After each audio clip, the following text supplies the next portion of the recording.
स्वागत है आपका क्लास 8 विद जीआर सर। आज आपके लिए अपना टेंथ नोट से 2023 क्वेश्चन सीरीज का नेक्स्ट वीडियो नंबर 13।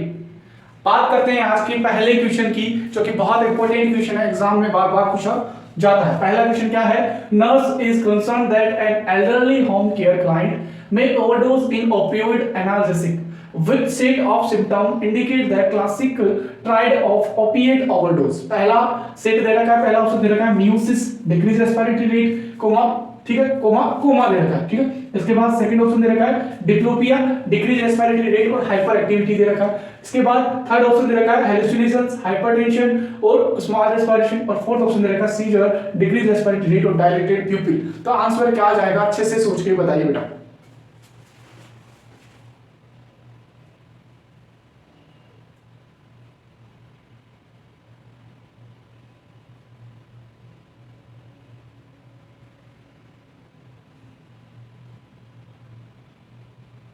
चलिए बेटा बात करते हैं इसके आंसर की। ऑप्शन नंबर फर्स्ट क्या बोल रहा है कि ओपियोइड ओवरडोज का क्लासिकल ट्राइड क्या है सिम्टम्स का, सीधा सा क्वेश्चन पूछ रहा है। ऑप्शन नंबर फर्स्ट की बात करते हैं मियोसिस। मियोसिस का मतलब प्यूपिल का क्या होना बेटा? कॉन्स्ट्रिक्ट होना। माइट्राइसिस का मतलब प्यूपिल का क्या होना? डायलेट होना। तो प्यूपिल कॉन्स्ट्रिक्ट देखने को मिलेगा, रेस्पिरेटरी डिक्रीज देखने को मिलेगी, कोमा देखने को मिलेगा। तो बात तो बिल्कुल सही है, पर पहले आगे के ऑप्शन देख लेते हैं। डिप्लोपिया, डिक्रीज रेस्पिरेटरी रेट और हाइपर एक्टिविटी बिल्कुल नहीं होती है, ये दोनों ऑप्शन नहीं देखने को मिलेंगे। रेस्पिरेटरी रेट डिक्रीज देखने को जरूर मिलेगी क्योंकि रेस्पिरेटरी सेंटर सप्रेस हो जाते हैं, ठीक है। सेकंड ऑप्शन बिल्कुल गलत है। हेलुसिनेशन, हाइपरटेंशन और स्मॉल रेस्पिरेशन, रेस्पिरेशन एब्नॉर्मल नहीं होता, डिक्रीज होता है, बढ़ता नहीं है एब्नॉर्मली, ठीक है। तो ये ऑप्शन भी गलत हो गया। सीजर, डिक्रीज रेस्पिरेशन और डायलेटेड प्यूपिल, ये बिल्कुल गलत है। सीजर देखने को मिल सकता है, रेस्पिरेटरी रेट भी देखने को मिल सकता है, पर डायलेटेड प्यूपिल देखने को नहीं मिलेगा। तो जो क्लासिकल साइन होते हैं, पिन पॉइंट प्यूपिल देखने को मिलता है, साथ में डिक्रीज रेस्पिरेटरी रेट देखने को मिलती है और कोमा भी देखने को मिलता है। तो जो क्लासिक ट्राइड है ओपियोइड ओवरडोज का, तो क्या हो गया बेटा? मियोसिस, डिक्रीज रेस्पिरेटरी रेट और कोमा। थोड़ा सा ट्रिकी डाला मैंने मियोसिस डाल के, क्योंकि मियोसिस का पता होगा तब बच्चा इस क्वेश्चन को कर पाएगा, इसलिए बहुत अच्छा क्वेश्चन है। देखते हैं नेक्स्ट क्वेश्चन। चलिए बात करते हैं क्वेश्चन नंबर सेकंड की। बहुत इंपॉर्टेंट क्वेश्चन है, चार ऑप्शन से क्वेश्चन बनते हैं क्वेश्चन में, इसीलिए मैंने ऐसे ऑप्शन लिए हैं आपके लिए। क्वेश्चन क्या है? Client experience opioid overdose which medication antagonize the effects of opioids. पूछ रहा है कि ओपियोइड की ओवरडोज के लिए एंटीडोट क्या है। पहला ऑप्शन फ्लूमाजेनोन, ठीक है, 0.2 mg देना है। नैलोक्सोन, नार्किन 0.4 mg देना है। और थर्ड ऑप्शन देखा है डिमरकार्प्रोल या बाल इन ऑयल ऑयल दे रखा है, ठीक है। और फोर्थ ऑप्शन दे रखा है एट्रोपिन सल्फेट। तो बताइए आंसर क्या आ जाएगा? बिल्कुल इजी क्वेश्चन है, ज्यादा टाइम नहीं लगना चाहिए।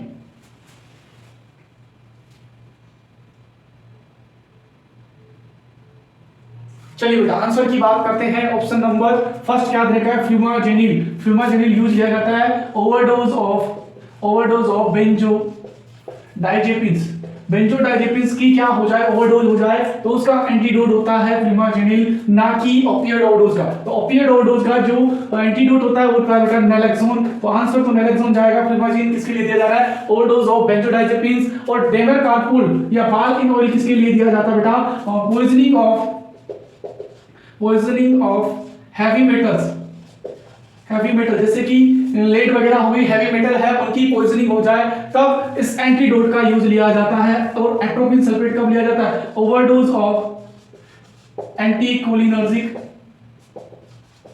ड्रग्स, ओवरडोज ऑफ एंटीकोलिनर्जिक्स वाली कंडीशन में एंटीकोलिनर्जिक ड्रग्स होती है, उनके ओवरडोज हो जाए तो यूज लिया जाता है एट्रोपिन सल्फेट। हैवी मेटल्स की पॉइजनिंग हो जाए तो यूज लिया जाता है डिमरकार्पोल, ठीक है। और ओपियोइड की पॉइजनिंग हो जाए तो यूज लिया जाता है नैलोक्सोन। और बेंजोडाइजेपिन्स की पॉइजनिंग हो जाए तो यूज लिया जाता है फ्लूमाजेनिल। तो आंसर क्या जा रहा है क्वेश्चन का? नैलोक्सोन। देखते हैं अगला क्वेश्चन। अब बात करते हैं क्वेश्चन नंबर थर्ड। बहुत अच्छा क्वेश्चन एग्जाम में आ सकता है। क्वेश्चन क्या है? A client with close head is request pain medication for headache which medication is most likely contraindicated in this client. पहला ऑप्शन दे रखा है एसिटामिनोफेन, दूसरा ऑप्शन दे रखा है एसिटामिनोफेन विद कोडीन, और थर्ड ऑप्शन दे रखा है मॉर्फिन सल्फेट, और फोर्थ ऑप्शन दे रखा है बेटा आइब्रूफ्रेन। तो कौन सी मेडिकेशन इसमें कंट्राइंडिकेटेड रहेगी? पता लगाइए।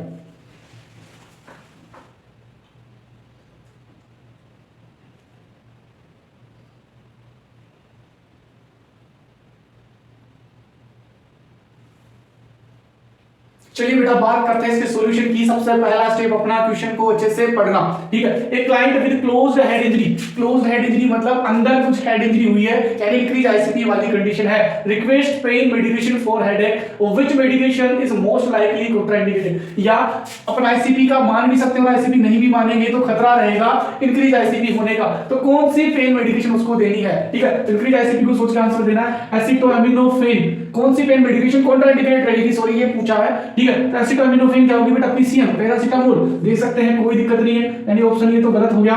एसिटामिनोफेन विद कोडीन ये भी ले सकते हैं, ये ऑप्शन भी गलत हो गया। मॉर्फिन, मॉर्फिन नहीं ले सकते क्योंकि ये क्या करता है, रेस्पिरेटरी सेंटर को क्या करेगा, रेस्पिरेटरी सेंटर को क्या करेगा, सप्रेस करेगा, जिससे CO2 का लेवल बढ़ेगा और CO2 का लेवल ब्लड गैस में बढ़ता है, ब्लड में बढ़ता है तो क्या होता है बेटा, आईसीपी को इंक्रीज करवाता है। वो क्या करवाता है, आईसीपी को इंक्रीज करवाता है, तो ये कंडीशन आईसीपी को इंक्रीज करवाएगी।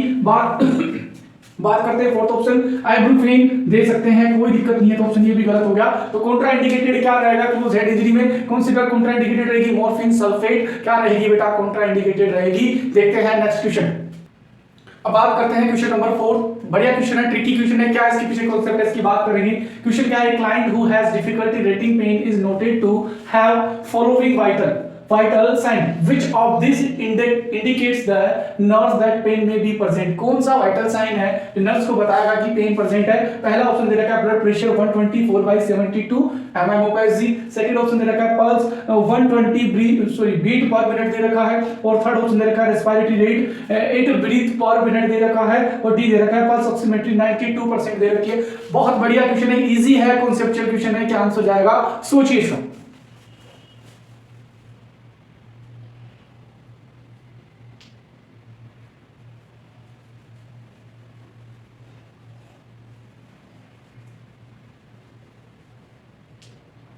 चलिए बेटा बात करते हैं इसके आंसर की। सीधा सा क्वेश्चन क्या पूछ रहा है कि पेन को रेट कर रहा है, तो कौन से वाइटल साइन से पता लगा सकते हैं, क्लाइंट को पेन की रेटिंग करनी है तो कौन से वाइटल साइन से अपन पता लगा सकते हैं कि पेन है इस क्लाइंट को। तो पहला सबसे पहली बात करें, पेन क्या करेगा बेटा, पेन एक्टिव करता है, पेन की वजह से एक्टिव होता है सिंपैथेटिक नर्वस सिस्टम, यानी सिंपैथेटिक सिस्टम एक्टिव हो जाता है पेन की वजह से, और सिंपैथेटिक सिस्टम काम करता है बीपी पे, हार्ट रेट पे, ठीक है, और रेस्पिरेटरी रेट, इन पे काम करेगा अपना सिंपैथेटिक सिस्टम। तो बात करते हैं सबसे पहले बीपी का ऑप्शन दे रखा है, ब्लड प्रेशर इज 124/72, यानी ये सिंपैथेटिक एक्टिव होगा तो ये चीजें बढ़ जाएंगी, सब इंक्रीज हो जाएगी, पर बीपी तो नॉर्मल रेंज में दे रखा है, तो इससे तो पता नहीं लग रहा कि पेन है।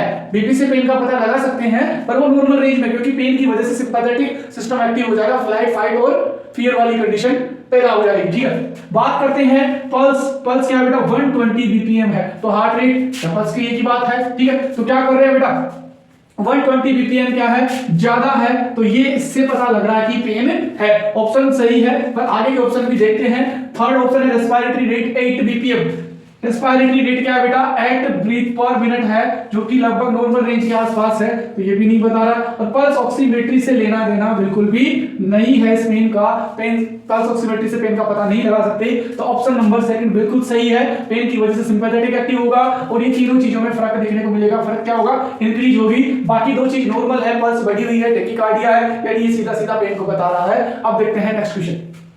आइए अब बात करते हैं क्वेश्चन नंबर 5 की। सबसे आइए अब देखते हैं क्वेश्चन नंबर 5। क्वेश्चन क्या है, A client who takes morphine for pain control may have which potential nursing diagnosis as a part of a nursing care plan। ठीक है, पहला ऑप्शन दे रखा है impaired gas exchange, दूसरा ऑप्शन दे रखा है disturbed body weight, third option दे रखा है imbalanced nutrition, और फोर्थ ऑप्शन दे रखा है excess fluid volume। तो सोचिए आंसर क्या जाएगा, अपने बेसिक पे बेस्ड है ये क्वेश्चन।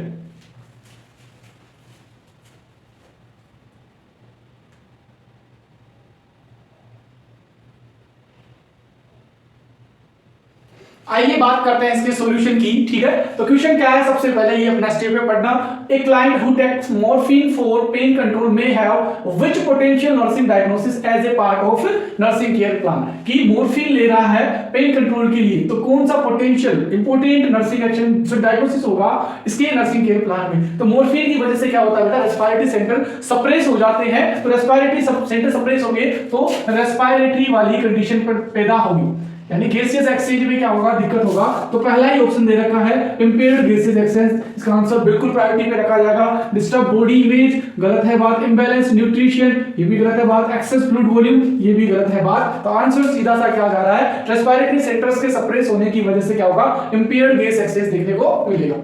ठीक है बेटा, देखते रहिए, लाइक एंड सब्सक्राइब करते रहिए, वीडियो को ज्यादा से ज्यादा शेयर करना बेटा, जिससे कि मुझे और थोड़ा मोटिवेशन मिले इन वीडियोस को बनाने का। आपके लिए बढ़िया से बढ़िया ट्यूशन लेके आ रहा हूं बेटा। लाइक एंड सब्सक्राइब जरूर कीजिएगा वीडियो को। Thank you.